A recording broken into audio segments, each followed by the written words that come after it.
back with another video. I'm gonna be walking you through my workout that I did last night. Did a late night workout on a Friday night. That's crazy to think about. Like 2 years ago, I would be partying hard, and fast forward now, I'm in the gym just because that's what I enjoy to do. That's weird. Crazy change of events. But anyways, last night I hit legs. It was a pretty good session. Like I said in my last video, I was coming off being sick the past week, so I was skeptical of what I was gonna do. I didn't know if I should like load my spine to do like heavy Smith squats, if I was gonna be able to handle that or not just yet, but warmed up pretty good and went into it. Warm-up sets felt fine, so I read my body and went for the Smith squats to start. Worked up to, 455 for 8 reps. I did one top set, one working set, which is more than enough for coming off an illness. I think if I did 2 sets, I would have really impacted my CNS, my central nervous system, and the rest of the workout would have took a hit. So read my body, played it smart, did it on the fly kind of deal, and yeah, it went well. I'm happy with how I was able to push through rep 4 and 5.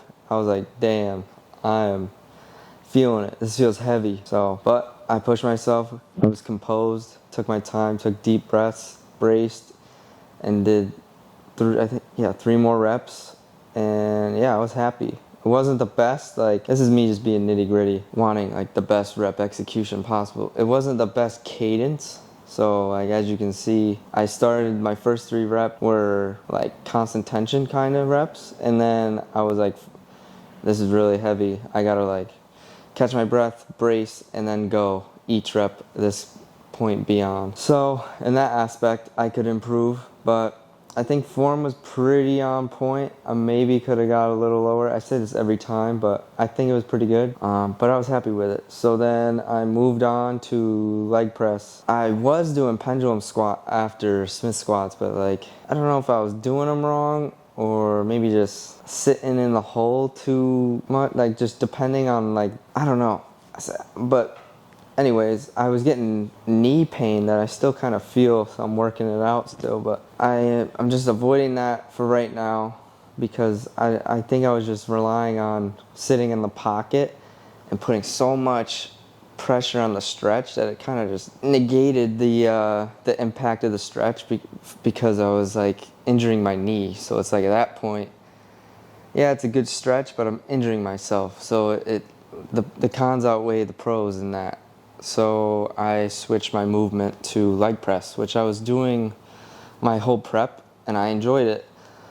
I just wanted to change things up, being at a new gym, new equipment, pendulum squat. It's kind of like the sought after leg machine nowadays. So I tried it, and it just wasn't for me right now. Maybe it was my own doing, not doing enough work on my body as far as like joints and flexibility, mobility outside the gym to really like prepare my knee for a movement like that. But anyways, I just wasn't getting the benefits in relation to like injury prevention and that. So leg press it is, and I'm putting my feet low on the like the platform, but I did make a small adjustment. At first I was putting my heels like on the very bottom, which if you can do that, if you have the ankle mobility to do that, by all means do it, because you're gonna get a lot of knee flexion, which is basically just when your knee is going over your toes pretty much and your quads getting maximal stretch. If you can handle it with no pain, I would say go for it. I found out I didn't have the ankle mobility the hard way because my heels would come up at the bottom on the stretch,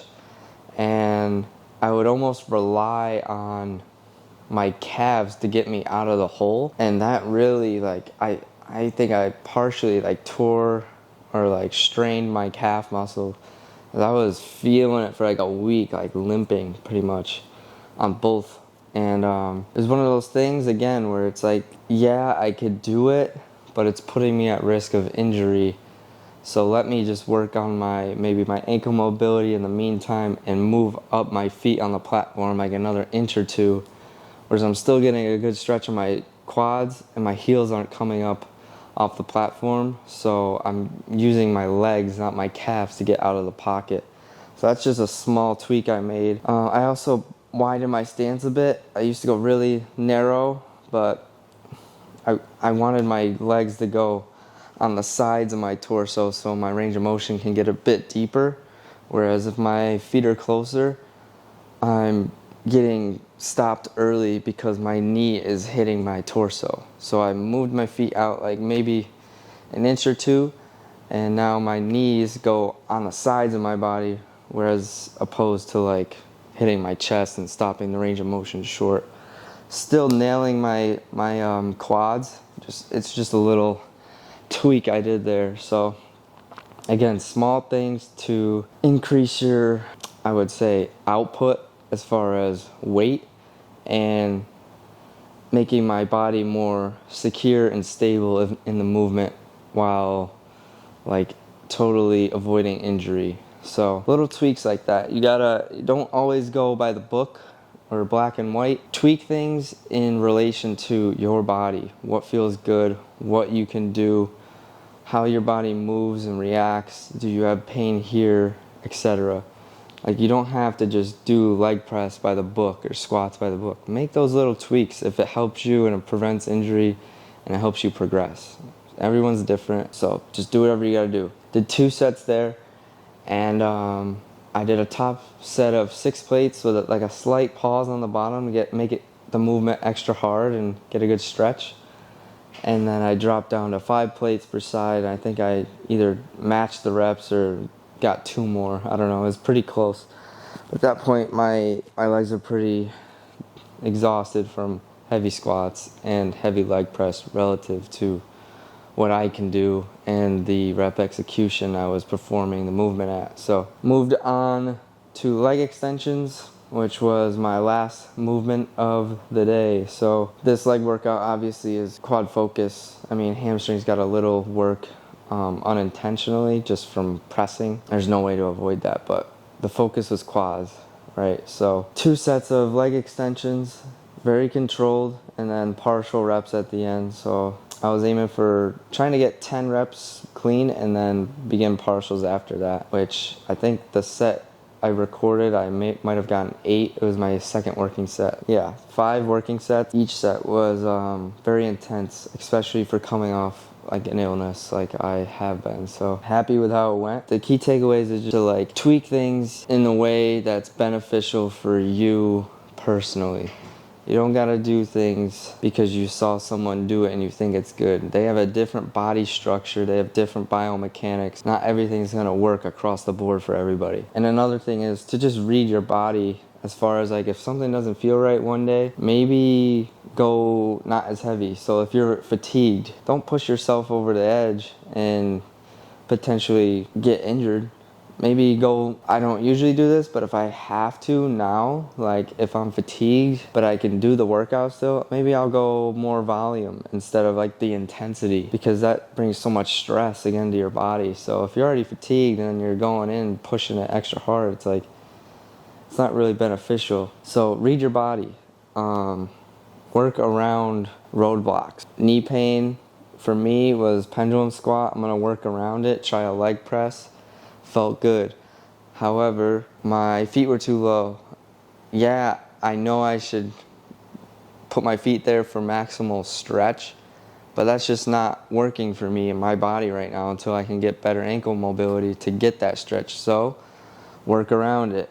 Put my feet up a bit higher, a little bit wider, nothing crazy, but those small tweaks can make the world of a difference, and it did. That's how I got an effective quad workout, getting around knee pain and such. So apply these things to your own workout. Like, don't let your goals kind of get in the way of like not common sense, but like in the way of you thinking logically to proceed or progress. What I mean by that is if you aren't feeling the best one day or like something's not right, just because it's by the book and like on your plan maybe or on your regimen, doesn't mean that you can't like take this workout and kind of be flexible with it and get similar outputs, maybe even better, by doing something else. I'm learning to navigate in not such a rigid, structured way. Yes, structured is good and what I like, but not everything is going to be aligned and perfect to be so structured. There's things, there's roadblocks, there's injuries, there's, I don't know, stuff just happens, and you could either push through it and try and be as strict as you can, or you can be flexible and logical in your approach and kind of maneuver in different ways to get around these little roadblocks. But I feel like I'm just kind of rambling on right now on a tangent and kind of going in circles at this point. So I hope I got my message across pretty decently. Kind of just wanted to break this workout down for you guys, what was like kind of going on in my head at the time, and kind of just explain it in depth a bit more for you. So hopefully that helped. Hopefully you can take something from it. That's all. So I'm gonna probably do a grocery haul after this clip. So if you want to see everything I eat and how much it costs in a month, continue watching the video. We're gonna get to that.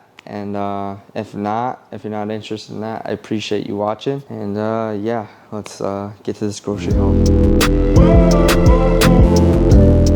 Okay. 2 days later after that voiceover, just got groceries for the month. I'm gonna run you guys through exactly what I eat. I get my groceries from Sam's Club, buy everything in bulk because I can get away with that. I eat pretty much the same thing every day, so it's a convenience factor for me to get it in bulk, save money that way. There is some things Sam's Club doesn't have that I go to Walmart for, so kind of run you guys through everything I eat and around the price range it's gonna cost for 30 days worth. So let's start with what costs the most. So right off the bat, it's gonna be the proteins. What I eat 2 times a day, I have lean ground beef, so I ate quite a bit of it. I think these are 3-pound packets, 93.7 lean ground beef. I got 6 of these. I didn't know if I needed 5 or 6, so I played it safe and got 6. These are around 12 to 14, 15 bucks each. So this runs up the price tag a good amount. Next protein source, I got chicken breasts. I don't even know how much are these? These are around $20 each. I usually get, I think, 4 of them. I got 4 this time. I don't know if I needed 3 or 4. Again, I always try to play it safe so I don't have to go back and get shit. But so these are around 20 a piece. I got 4 of them. So right there is like the bulk of where the money gets spent. But it's quality protein. It's good for me, so I don't mind it. And it's a lot cheaper than just going to like the store, the regular grocery store. 6 packets of the 93.7 ground beef, and then 4 big packets of the chicken breasts. So I think, I don't know, I might have a receipt. Let's see. We'll just do quick math. So 20, 40, 60, $80 on chicken breasts a month. And then we got what, 40, 15, 30, 45. 45 times 2, 90. 90 plus 80 is 170 in protein for the month, which is not bad, I would say. Moving on, we got blueberries, frozen blueberries. I have 2 times a day, breakfast and post-workout. I usually get around 4-pound bags, but I just needed 2. I had an extra 1.5 from last time, so got the fat source, almond butter. Get 2 of these every month. I think they're like $5 a piece, so that's $10. These blueberries, I don't know what they are. Like, maybe I'm trying to get this receipt. Maybe like $8 a piece. Here we go.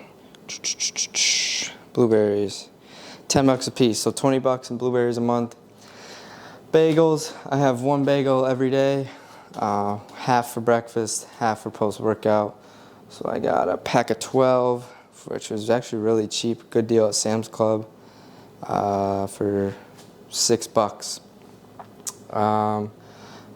Pineapple, that's Walmart. So I'm going to stick with the Sam's Club stuff. Got lemon juice. They come in big bottles, packs of 2 back here. You won't really need, I have a digestion drink I drink every morning, but I got this and it lasted me almost 5 months. So this is kind of like one of those things you need here like once in a while. So nothing crazy. Let's see, pink Himalayan salt, same thing. A container of that usually lasts like 2-3 months. So just one of those things you got to re-up on every once in a while. I spent a total of $220 for the month at Sam's Club. That's about 85% of all my food I eat in a month. Going on to what I got from Walmart that Sam's Club doesn't have. You got to get the sugar-free Ray's barbecue. Usually that'll last me like a month. If I need to get another one, give or take, it's a few bucks. I got cream of rice. Have this every morning and post-workout. So I got 4 containers. I'm not really sure how much I eat in a month. I know I have 2 in the cabinet already. So that might just be one of those things I need to get 1 or 2 towards the end of the month. We'll see. And then you can't see it, but Walmart has a really good deal on eggs. I eat 2 eggs a day, so I need about 60 eggs roughly a month, which is perfect because Walmart sells 60 egg cartons. So, and they're like $5. So that's like free eggs. Yeah, that's a solid deal. I think I spent around, let's see, and frozen spinach for my shakes because I fucking hate greens, and that's how I sneak them in there. I got 4 packs of that. That should last me like a month, maybe a little less. I might have to get an extra package. But around, I don't know how much I spent. Maybe, is it in my pocket? No. I think I spent like $30-40. Probably 30. So 220 at Sam's, 30 at Walmart, $250 for a month of groceries, eating quality foods every day, and I'm in a slight calorie surplus. So that's pretty good, I would say. That's like what? I don't even, like $60 a week on food, and you're giving yourself premium nutrients. Solid. Can't beat that. But I eat like a dog. I eat the same thing every day. So I can get away with doing stuff like this, whereas some people, they can eat similar, but they like changes in their diet, or maybe more veggies, or, just variety. So some people might have to pay maybe $300 a month, which is still not bad if you're getting premium ingredients. And then other people on cuts don't eat as much, so they might be around $200 a month. So it varies, but I already have rice, so I didn't need that. I get a 50-pound bag of rice, which lasts me like 3 months, so I didn't need that. And that's like $30 at Sam's Club. So again, that's like free food if you think about it. Like 3 months worth of rice for $30, that's crazy. So if you don't shop at Sam's or Costco's or like a wholesaler for your meals and you're taking bodybuilding serious, I would definitely consider doing that just based on price. I think it's the easiest way to go about it. You don't have to stress too much about spending a lot on groceries. And it also gives you a buffer zone financially. If you want to have a cheat meal once a week, it's not going to break the bank, hopefully. So, yeah, this is my grocery haul for the month.